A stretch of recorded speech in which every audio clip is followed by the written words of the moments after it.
And so I was kind of thinking about, okay, what am I going to do next? Beep bop, beep bop. And I'm like, you know what? I want to do something on like David and the establishment of the kingdom and how that happened and some of the political issues that were going on at that time. So that's where we're headed anyways. Not this week, but the following week. But I just wanted to kind of set the stage with Saul. We may know this story, I think probably inside and out. But I think it's a fascinating time in Israel's history. And it has some really strong lessons for us on how to deal with maybe trials and tribulations, how to deal with each other, how to deal with difficult situations. And Paul talks about this, right? They were written for our learning. All of these stories that were written down, they were written for us to guide us into the path of salvation. And so, we look at Saul as somebody that had great potential. He had great potential, but in the end, it never materializes. There were spots of brightness and spots of greatness, really. But in the end, something that he could have established the kingdom of Israel in his own house, in his own name, but it didn't happen. It was taken from him, as Samuel said, it was taken and given to his neighbor, someone that was better than himself.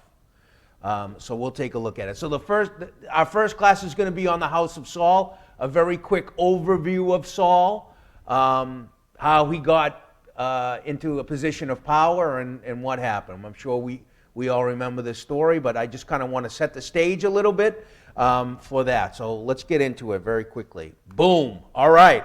We always like to place ourselves in an area. Oh, yes. Get to that. Sick. Look at this, Butchie. This is next level. This is next level. All right. So this is the area that we're talking about here, okay?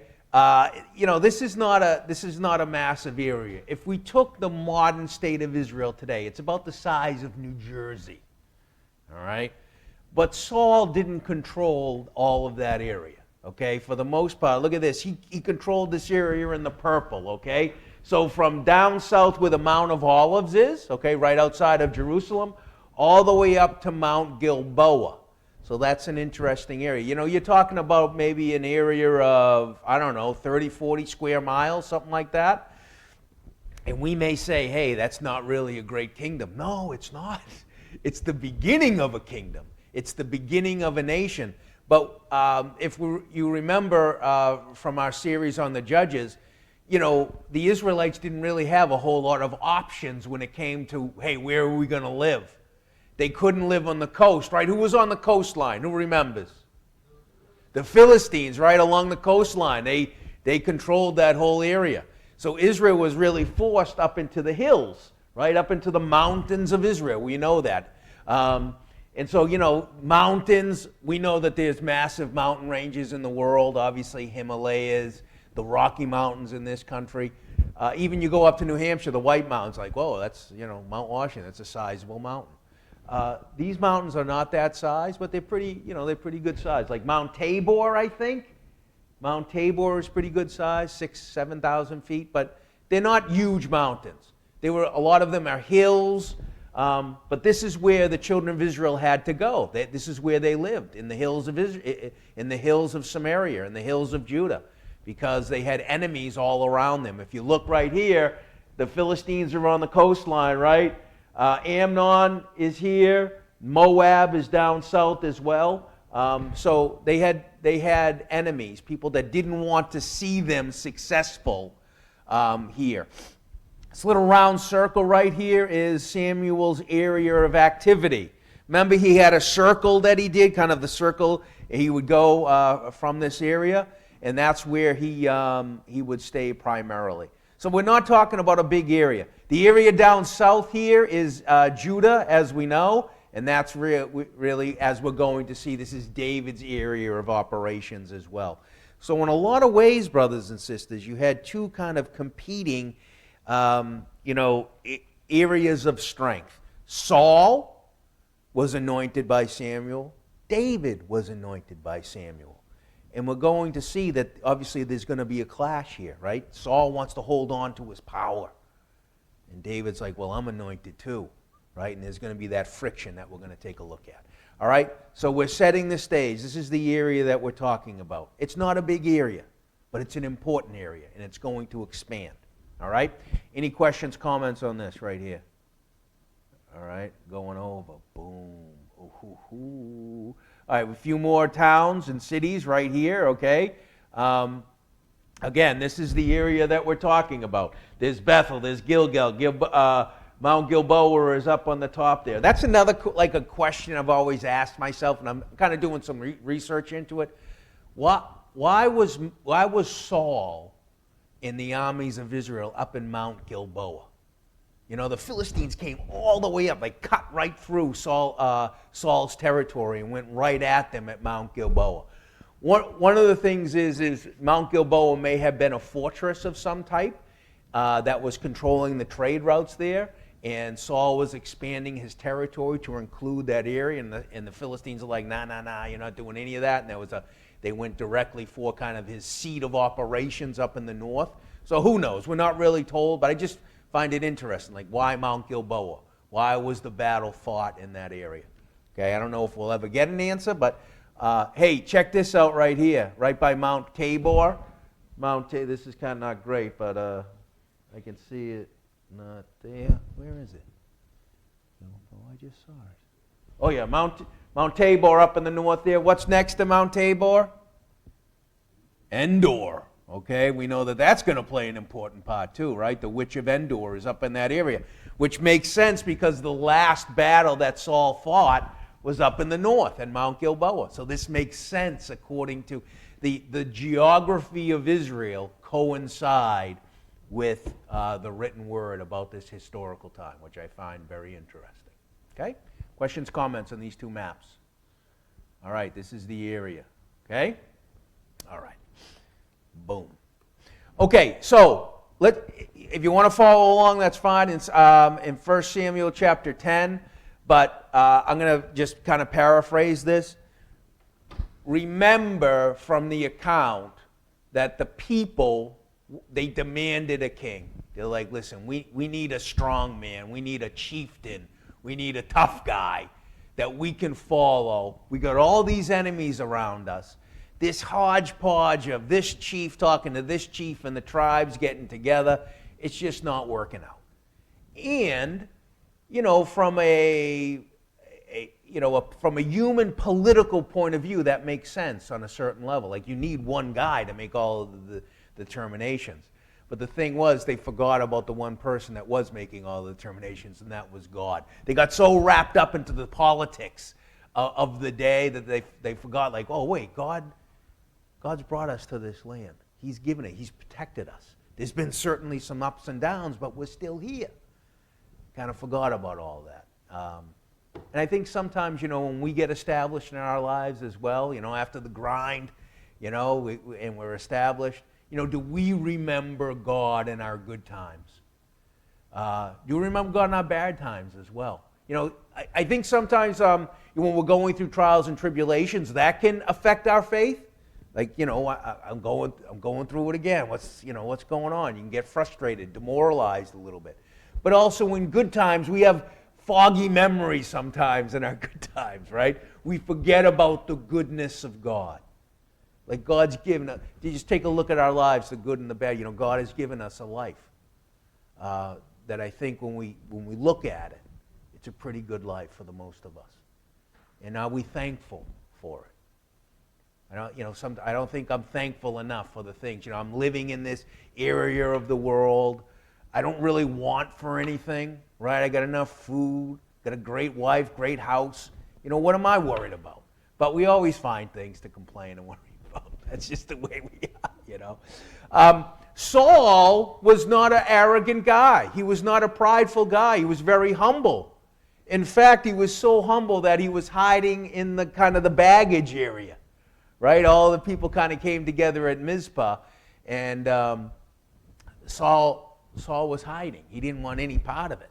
Right? He was not a prideful guy at all. He was humble. And so there's going to be a core band of men that are going to stay with Saul. Okay, it says in 1 Samuel 10, whose heart God had touched. So God kind of, in a way, David had his mighty men. We sometimes forget that Saul had his mighty men as well. He had his mighty men of value, people that were around him that could kind of guide him, help him in difficult situations, just like David did. I guess that's a question for us too. What type of people are we associating with? Are we around people whose heart God has touched in our lives?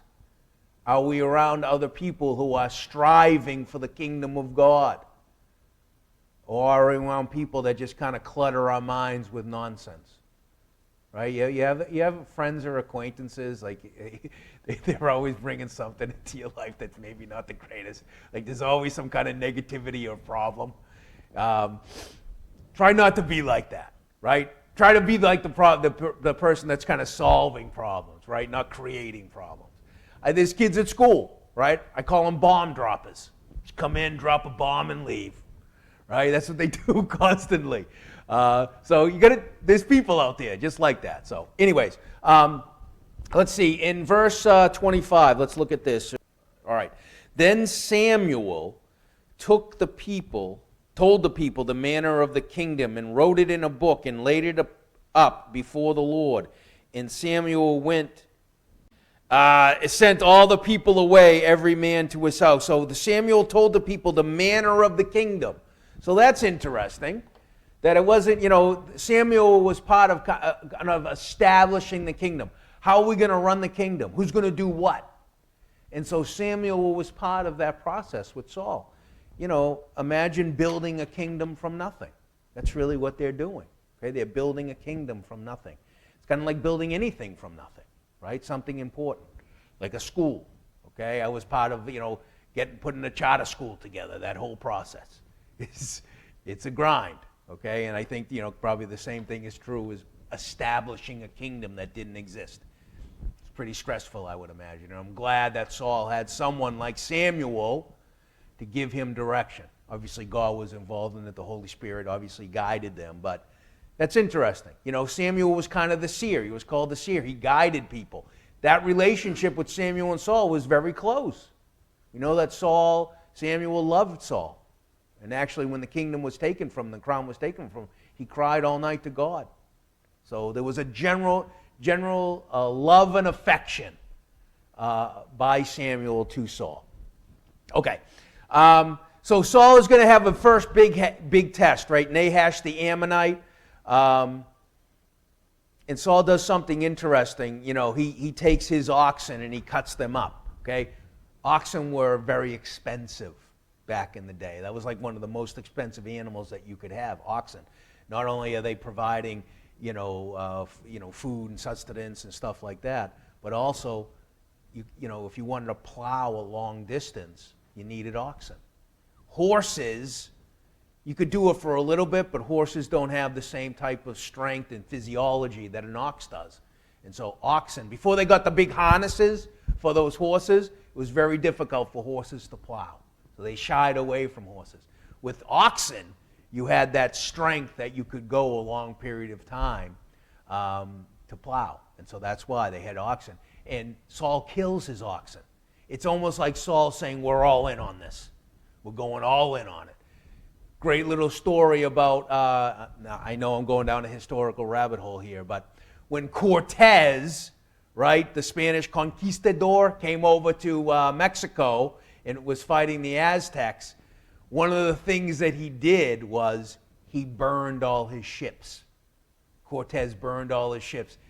And he's telling his men, there's no way back, baby. We're going, and this is it. This is our path. And I think in a lot of ways, Saul was doing that as well. I'm killing my oxen, okay? There's no turning back now.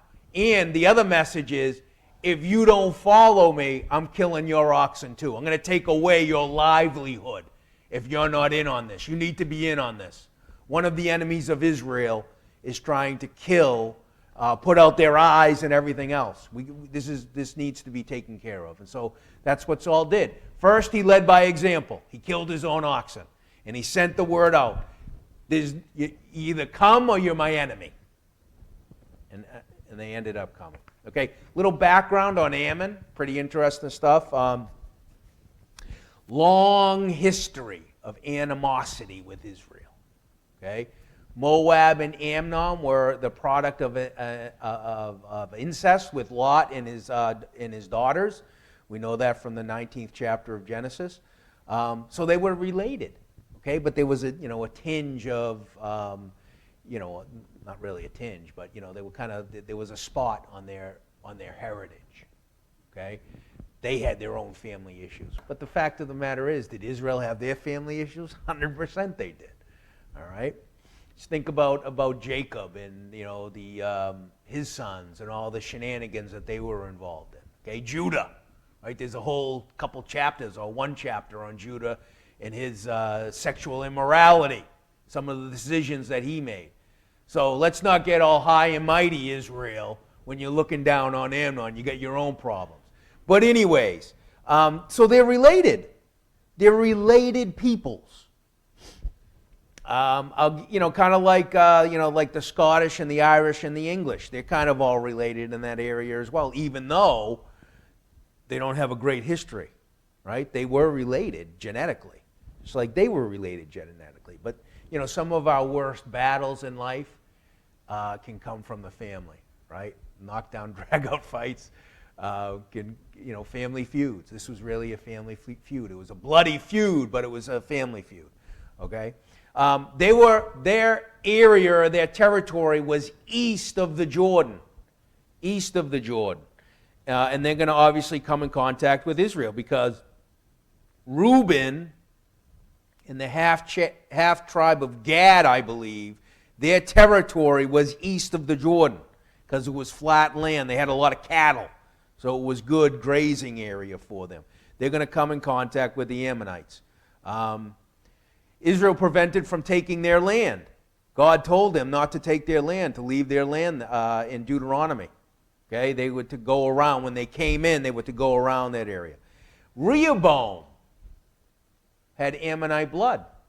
Okay, so if you look that up in 1 Kings 14, the 21st chapter, Rehoboam, Solomon had married an Ammonite woman, and his mother was an Ammonite, so Rehoboam was half Ammonite. Interesting. Was where Joab and the army was when David took Bathsheba. They were at Ramoth Gilead. They were taking this capital city of the Ammonites. And this is when David and his shenanigans with Bathsheba took place. They prevented the Jews from returning to worship in Jerusalem in the temple. Tobiah was an Ammonite. So that's interesting, even though, hundreds and hundreds of years of this feud. The Jews are taken captive. They go back to Babylon. They come back under Cyrus with the Persians. And who's waiting for them? Their old enemy, the Ammonites. No. We don't want any Jews here. Get them out of here. Nothing but trouble. Look it up. Look it up in the annals of the kings. Nothing but trouble in Jerusalem. Right? That was the argument that they were making. In historical, they also fought the Maccabees. So think about that. From the time of Abraham to the time of the Maccabees, it's 2,500 years. It's 2,500 years of animosity, of hatred. That is a long time. You would think eventually they would just kind of, make up and, try to work together. Nope, didn't happen. And so it's really going to take Rome coming in here and kind of just laying waste to the whole area to kind of get rid of a lot of this blood feud. But I just found that interesting, right? There's a blood feud that was going on between Israel and Ammon 2,500 years. Whoa, all right. That's a commitment, Butchie. Just a quick look up here at the map. Again, this is kind of the area. You can see that Israel is hemmed in the middle, like we talked about, the hills of Israel. If we make a connection, actually, today, there's a lot of controversy in this area because a lot of the Jews are coming and they're settling in this area. And they're saying, well, this is our historical area. These are the hills of Samaria. These are the hills of Judah. But it's disputed area, right? The Palestinians kind of have that area in the West Bank, and Israel is buying land and actually building settlements. There's settlements, but they're actually like towns and cities along this area. So again, that still has not been resolved. So you could actually say that they're continuing on. These people are continuing on their blood feud from way back when. So anyways, the Arabs and the Jews are related as well. So, okay, here is an account of this kind of Saul's first big test, his battle. From the Dead Sea Scrolls, okay, the Assyrians actually kept a lot of this stuff. Nahash, king of the Ammonites, would put hard pressure on the descendants of Gad and the descendants of Reuben. Okay, we just talked about that. And would gouge everyone's right eye out. So imagine, that's kind of, just think about all of your men lose their right eye. It's just humiliating. And, and obviously, a one-eyed guy is not going to be great in battle either, right? You're taking someone's eye. Just think about everything involved in that. The pain. You're lining up. Next, please. Just take out your right eye. Craziness. And so obviously, this is a concern. But no rescue would be provided for Israel. And there was not left anyone among the children of Israel in the Transjordan, over the Jordan, whose right eye Nahash, the king of the Amorites, did not gouge out. So this one right here is saying that there were some people that had already had their right eyes gouged out by Nahash, and they were coming to Kirjath-jearim to do the same thing. But behold, 7,000 men escaped the power of the Amorites, and they arrived at Jabesh-Gilead. About a month later, Nahash the Ammonite went up and besieged Jabesh-Gilead. All right, so this is kind of a summary that was found in the Dead Sea Scrolls of this event. The Bible obviously talks about it. There's a summary right here as well. So this event took place. And this is Saul's first big test, goes up and saves the people of Jabesh-Gilead. All right, 1 Samuel 12.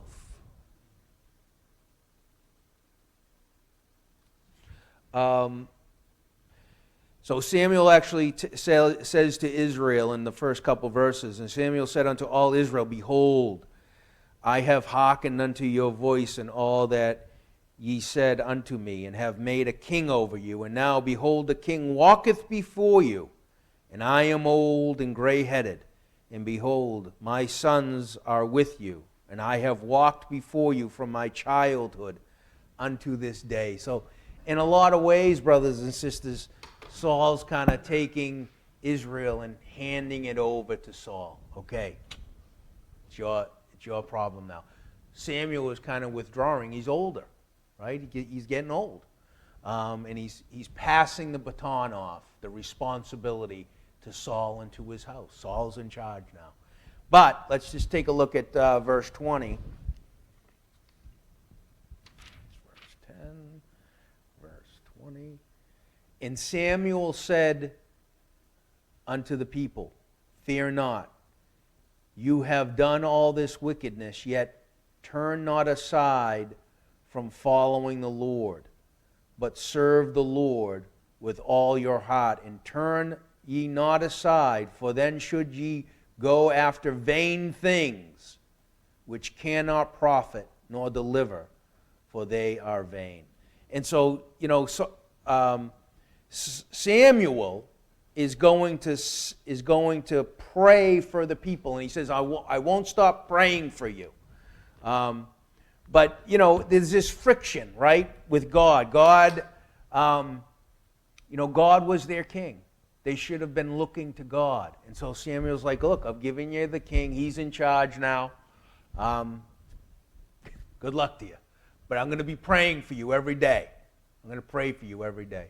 And so, I kind of thought about this, in our lives, people that we love, that we may care about, can make decisions that we don't think are right.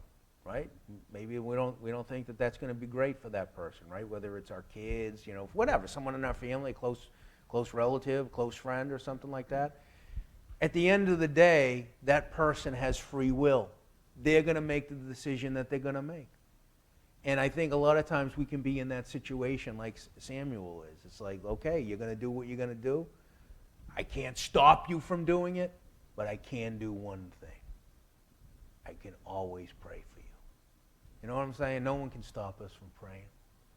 Honestly, there's memes out there, I'm sure, but there's this one meme, and it was like a meme that was sent to an atheist, right? Because they were mad that people were praying for them. And so one guy sent a meme saying, after further consideration, I will be praying even harder for you. Right? So, that's what we have control. We have that control. We can pray for anybody at any time. No one can stop us, okay? And that's a wonderful source of comfort, and it's a wonderful source of power as well. And Samuel understood that, the power of prayer. He says, I'm always gonna pray for Saul. I'm always gonna pray for Israel. And that should be part of our prayer life every single day. We should be praying for, obviously, our families, our ecclesias, the peace in the world, all of that kind of stuff. And if there is a specific individual, a certain issue that we're dealing with, let God know. Let God know about it. I think sometimes we keep things in our hearts. Let God know. God knows what we need, but let Him know. Have that conversation every single day with God. Whatever your routine or your habit of prayer is, let Him know. All right. I put in here, Luke 12, verse 32, fear not, little flock, for it is your Father's good pleasure to give you the kingdom. Samuel gave the kingdom. God gave the kingdom to Saul, right? He has a wonderful kingdom waiting for us that can't even put into words. Okay, our senses cannot make sense of the glory and the happiness that will be in the kingdom of God. Okay, but it is our Father's good pleasure. God wants to give us the kingdom. He wants it. He loves us. That's the ultimate goal of God, to give us the kingdom, to be with Him all the time. All right.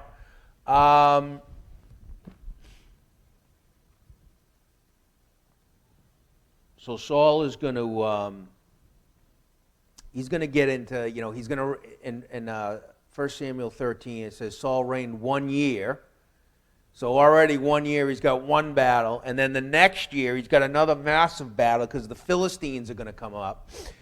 Saul, I think Israel and Saul were emboldened by their victory over Nahash, the Ammonite. They're like, okay, I've got a little something here. And so that was in the east. But then they listen, we're still under kind of the control of the Philistines. And so I was like, no, not anymore. We're revolting. And so they revolted against the Philistines. Now remember, there's accounts here, both in 1 Samuel, 2 Samuel as well. The children of Israel in this particular area, okay, the border towns between Judah and the Philistines, they didn't know how to make weapons. They didn't know how to forge iron. Okay, and so this is where they had farm implements and stuff like that. Do you remember where did they have to go to get their farm implements sharpened? Philistines, right? They had to actually go down to the Philistines to get their farm implements sharpened. Think about that. It's like their whole livelihood now, right, is dependent upon the Philistines. Granted, they have to go and do the work, but if they don't get their implement sharpened, how are they going to cut down the grain? How are they going to cut down the barley, all that kind of stuff? How are they going to do any work on the farm? So it was tough. It was a tough situation. They needed somebody. And so Saul and his house, they're going to rebel against the Philistines. But in their minds, it sounded really good. Like, we can take these guys. We can definitely take the Philistines, right? We just took the Ammonites. No problem. We got a good little army here. But it didn't work out. Didn't work out quite that way. Let's take a look at this. And so in verse 5, and the Philistines gathered themselves together to fight with Israel. Okay? Yeah, so, in verse 4, and Jonathan smote the garrison of the Philistines that was in Geba, and the Philistines heard of it, and Saul blew the trumpet throughout all the land, saying, let the Hebrews hear. And all Israel heard say that Saul had smitten a garrison of the Philistines, and that Israel also had an abomination with the Philistines. And the people were called together after Saul to Gilgal. So, the Philistines, I wish I had a map of this, but anyways, the Philistines are going to kind of set up garrisons along the border of Israel. And the purpose of these garrisons, number one, is to protect the border.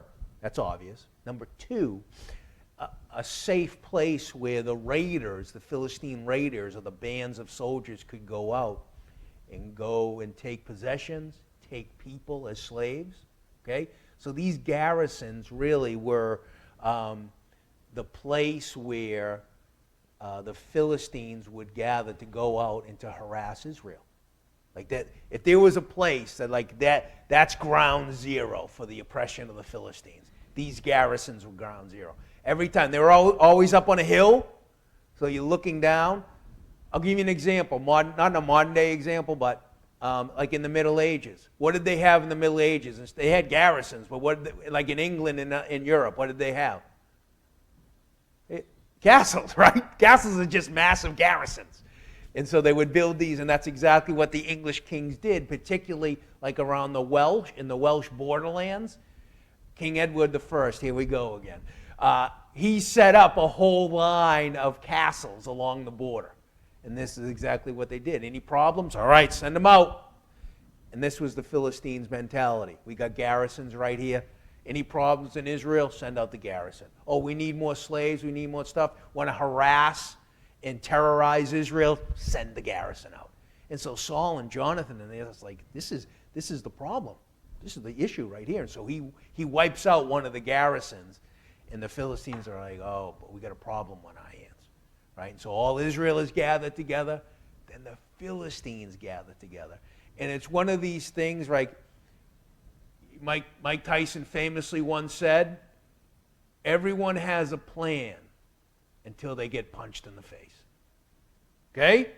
This is a perfect example, I think, of Israel and Saul having a great plan and then getting punched in the face. Here's the punch in the face. Ready? Verse 5.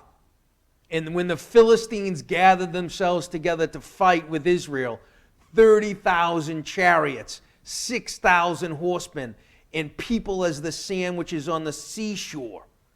And they came up and pitched in Michmash, eastward toward Beth Haven.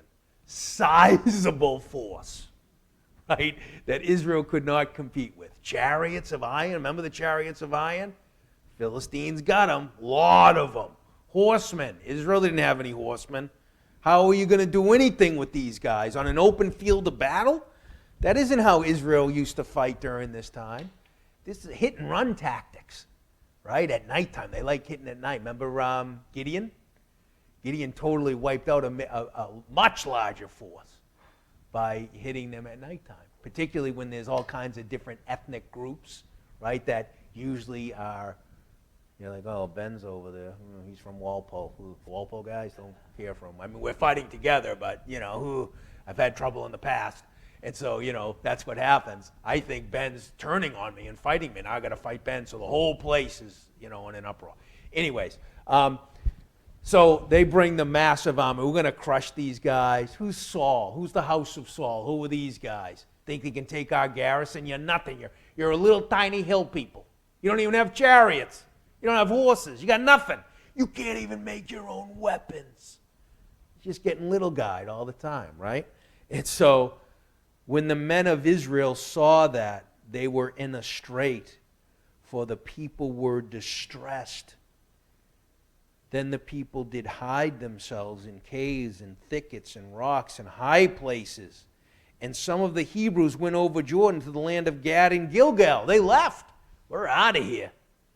And so, and Oh yeah, and as for Saul, he was yet in Gilgal, and all the people followed him trembling.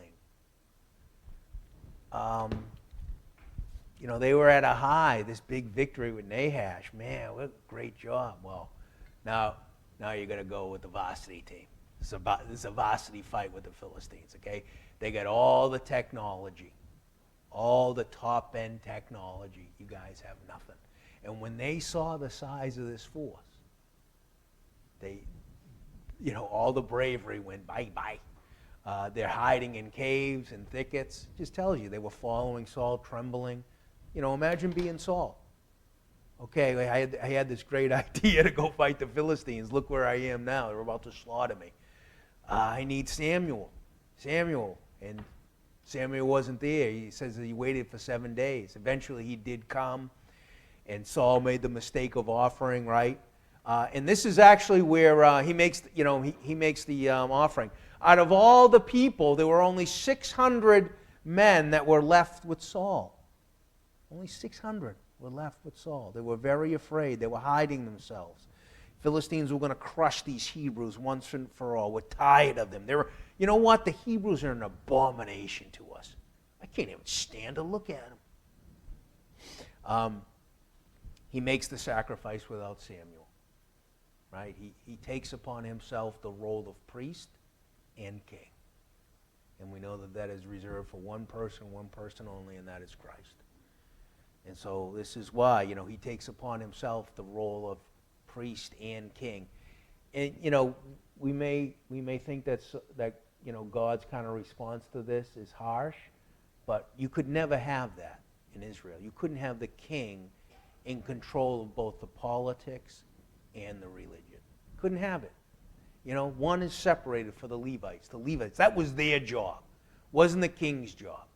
Okay, you do the kinging, we'll take care of the religious aspect. Okay? All right. We talked about this. Very few weapons among the common people. All right? It is interesting, brothers and sisters, that archaeologists have said that, up further north in that area, in the hills of Samaria, where Saul and his sons were, guess what they could make? Weapons. They had the ability in that area. They could make weapons. Okay? So they were able to make weapons up here, but down in the south, on the border towns, the Philistines prevented the Israelites, or the Hebrews, from making any weapons. But they still got the technology. You know what I'm saying? But it was hidden. And it was on a very small scale as well. Okay? The forging of iron weapons. Right? Iron was also, this was a kind of transition as well, transition from bronze weapons to iron weapons. All right. Oh yeah. So, Jonathan and his armor bearer are going to save Israel this day. Okay? Awesome story of Jonathan and his armor bearer. They're like, okay, what are we going to do? We're just going to sit here and just let the Philistines kind of, roll over us? We've got to do something. Jonathan was a man of action. Sometimes just kind of sitting around is the worst. It's the worst. When you got a problem you got to resolve, just kind of sitting around. I always like to do something, right? Okay, let's have a very kind of general plan, and let's go. Right? Doesn't have to be perfect. Let's have a general plan, and let's go and let's see what happens. We can make adjustments. Okay, and I think that was that was Jonathan's idea. Let's go up. If the Philistines act in a certain way, we know that God is with us. If we climb up, remember it says in the story, we're not going to look at it, we're climbing up, a hand over foot, they're climbing up the cliff. Boom, and they pop up, to a couple of Hebrews.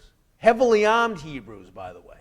Okay, these guys, the band, Saul and his sons, the nobility, his best soldiers were heavily armed. They had spears, they had armor, they had shields, they had good swords. They had all the stuff that the Philistines would have, but it wasn't widespread. So you had a small group of people with really good armor and really good weapons. And then the rest of them, they've got, a scythe or something like that with no armor. How long are you going to last in a battle? Not long. All right, anyways, they come up heavily armed. The Philistines see them. You know, they look down upon the Hebrews. Hey, come on up, Hebrews. We got something to show you. And so that's what happened. And so Jonathan and his armor go up, and they start a little melee, and they do great. They started hacking down these Philistines. It's a small area, I think like an acre or something like that. Him and his armor bearer just go to town on these guys. They wipe out another garrison, just the two of them. And this kind of starts the whole thing, okay? Remember the rash, the oath that Saul took? Remember, he said, you know, no one can eat any food until I'm avenging my enemies. It's like, Saul, you got to relax, man. This was Saul's problem, right? He was really good leader a lot of times, and then he just went off, you know, off the reservation, man. And so Jonathan had a very interesting response. My father has troubled the land. Like, soldiers need to eat. And what happened was that oath actually caused another problem. The people were so hungry. What did they do with the food when they killed the animals? They didn't even cook it. They cooked it a little bit and just almost ate it raw, okay, which was another violation of the law, right? You couldn't eat it with the blood. They did it anyway. So starving army eats half-cooked raw meat. And this is when it says in Scripture in that 14th chapter, the people rescued Jonathan, right? Saul was so concerned about his oath not being broken that he was going to kill his only son. A great warrior. Jonathan was a great warrior. And he was going to die because he ate. Remember he touched a little bit of the honey, put his stick on it, he ate a little bit of the honey, and his eyes were open, it says. They needed some carbohydrates, stat, right? They were running on fumes. And so, you know, the people were divided up. Saul and Jonathan on one side, the people on the other side. And they drew lots, and boom, Saul and Jonathan, the lot is drawn. And then Saul's like, yeah, you're going to die, Jonathan. And the people are like, no, he's not. No chance he's going to die. He has wrought a great victory in Israel. Are you crazy, Saul? Yeah, I kind of am crazy a little bit. And so the people saved Jonathan, and rightfully so, right? Jonathan and his armor bearer, through their faith and action, right? The combination of those two wrought salvation for Israel. Okay, great story. Great story. All right, very quickly. Where am I on? 7? Okay. Saul had another job to do, right? God says, go, take care of Amalek. I will forever be at war with Amalek because of what they did. Remember, Amalek attacked the weakest of the people, the stragglers that couldn't keep up, the old, the infirm, the children, small families. Amalek attacked them, took them, killed them, okay? And that was abhorrent to God. And so again, Saul was commanded to go and take care of the Amalekites. He did according to his own rules and regulations. Saul did which was right in his own eyes. God had given him a commandment. And once again, Saul doesn't do the whole thing. He makes a mistake. He keeps the best of all the booty for himself and for the people to sacrifice to God. That's a good one. He had a sacrifice to you. And so the kingdom is taken from him. And we know that it is going to be given to David. And this is Agag is going to die as well. And from this point on, brothers and sisters, Saul's mental state is not great. It's not. He has his ups and downs, doesn't he? He gets into these mindsets. It's taken from him, evil spirit from the Lord, manic behavior, certainly depression, that type of thing. Music is going to have a positive impact on Saul. And this is where David kind of enters the scene. And we'll look at this in a little more detail. Okay, the playing of the lute. Very nice, calm them down. You wonder what kind of songs David was singing to Saul. You know, did he sing any of the Psalms? Did he had his own? This is Saul. This is a new song I just composed. Right? Oh, I like that one. Right? I don't know. Very talented guy, David. Great warrior, great musician as well. Right? All right. He's going to become obsessed with killing David. Right? He's going to chase David down. He almost gets him a couple times. We'll get into that a little bit later. So Saul's reign is going to end, unfortunately, with 3 of his sons, along with Jonathan. It's going to end on Mount Gilboa. That's a question. Why on Mount Gilboa? Interesting. I think Saul was kind of expanding his territory, I think, and the Philistines looked at this as an opportunity to get him. He was a great warrior. He started the whole process of bringing together the nation of Israel into one coherent, political entity. He was impulsive, rash, prone to extremes. Whomst among us, right? We're all like this. Impulsive, rash, prone to extremes. Yes. Remember he killed the priests of God because they harbored David, imagine? Doeg? Yeah, Doeg. He sent them, right? Suffered from bouts of paranoia, depression, mania, and he saved Israel. He did save Israel from the Philistines and from other people. And in a lot of ways, this is why when David, he writes the psalm about Saul and Jonathan, weep ye for Saul, ye daughters of Israel, for you were clothed in scarlet. So that line right there tells me that Saul brought the children of Israel from a kind of dysfunctional group of tribes into one coherent nation, and he should be commended for that. That was quite the accomplishment. He was loved by many. A lot of people love Saul. He saved them, and I'll tell you why. People, I'll give you an example. Remember when he died on Mount Gilboa? Was it Kirjath Jearim? The people of Kirjath Jearim actually they were hanging Paul's his body and everything on the walls. They snuck in there and they grabbed him and they burned the bodies, but they fasted for 7 days. So they gave him a proper burial as best as they could, which was really just kind of burning the body and then burying what was left. That's great. Is that better? Rich, the points you make about Saul are point on because a lot of times we want to criticize him, but I think a lot of times we can see ourselves in Saul. 100%. And there's one instance early on in his life after Samuel anoints him and says, you're going to be king of God's people. He meets up with his uncle in chapter 10, and all he tells his uncle is, we found the asses. He doesn't mention anything to his uncle right. about being king of God's people. Yes. And I think that right there tells us a lot about him, either how totally overwhelmed he is, as you mentioned, unprepared he was, whatever. Yes. But it's something we all need to consider too in our lives when we come across family members, friends. Yes. When they ask about us, are we talking about the kingdom? Yes. Are we stepping out front? And, I know myself a lot of times I don't. Mm-hmm. So it's just little things, and it's only 2 verses in the chapter. Yeah. And I've always wondered, why would we need to know that? Yeah. That he didn't tell his uncle he was king. Right. And, Good point, that talks about his overwhelmment or unpreparedness, or he didn't believe it. Yeah. A lot of things. So Well, I think when they all gathered together, like the reality of the situation came on Saul, like this is actually happening. I'm going to be king, and that's why he hid himself. He didn't want to deal with it. We try to hide ourselves all the time. We don't want to do something. Kick the can down the road. Oh, I'll deal with that parent later. Eventually got to deal with it, Tammy. You know what I'm saying? All right. Any other questions, comments?